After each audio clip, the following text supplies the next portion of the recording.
Hello. All right, we are going to read chapter 18, and it's a short one, so we get to read the whole thing in one sitting. Nice. All right, chapter 18 is called The Names. Miss Trunchbull, Matilda cried, jumping about a foot in the air. You mean she is your aunt? She brought you up? Yes, Miss Honey said.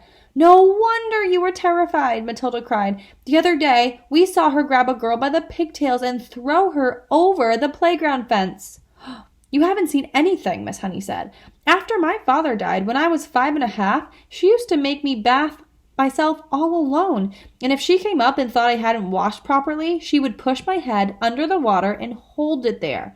But don't get me started on what she used to do. That won't help us at all. No, Matilda, it won't.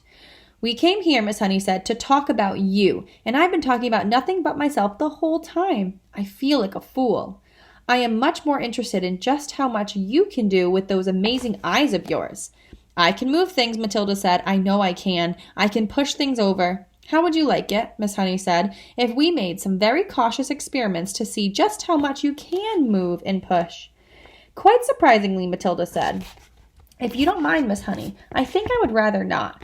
I want to go home now and think about all the things I've heard this afternoon. Miss Honey stood up at once. Of course, she said. I have kept you here far too long. Your mother will be starting to worry. She never does that, Matilda said, smiling. But I would like to go home now, please, if you don't mind. Come along then, Miss Honey said. I'm sorry I gave you such a rotten tea. You didn't at all, Matilda said. I loved it. The two of them walked all the way to Matilda's house in complete silence. Miss Honey sensed that Matilda wanted it that way. The child seemed so lost in thought she hardly looked where she was walking, and when they reached the gate of Matilda's house, Miss Honey said, You had better forget everything I told you this afternoon. I won't promise to do that, Matilda said, but I will promise not to talk about it to anyone any more, not even to you. I think that would be wise, Miss Honey said. I won't promise to stop thinking about it, though, Miss Honey, Matilda said. I've been thinking about it all the way back from your cottage, and I believe I've got just a tiny little bit of an idea. You mustn't, Miss Honey said. Please forget it. I would like to ask you 3 last things before I stop talking about it, Matilda said. Please, will you answer them, Miss Honey?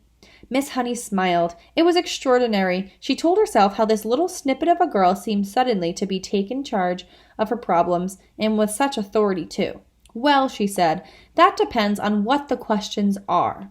The first thing is this, Matilda said. What did Miss Trunchbull call your father when they were around the house at home? I'm sure she called him Magnus, Miss Honey said. That was his first name. And what did your father call Miss Trunchbull?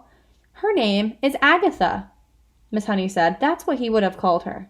And lastly, Matilda said, what did your father and Miss Trunchbull call you around the house?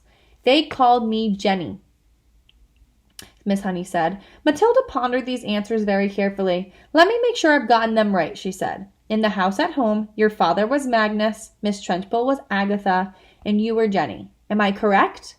That is correct, Miss Honey said. Thank you, Matilda said, and now I won't mention the subject any more. Miss Honey wondered what on earth was going on in the mind of this child. Don't do anything silly, she said. Matilda laughed and turned away and ran up the path to her front door, calling out as she went, Goodbye, Miss Honey. Thank you so very much for the tea. That's the end of the chapter. Really leaves you thinking, what is Matilda going to do next? So the next chapter we're going to read is called The Practice, chapter 19.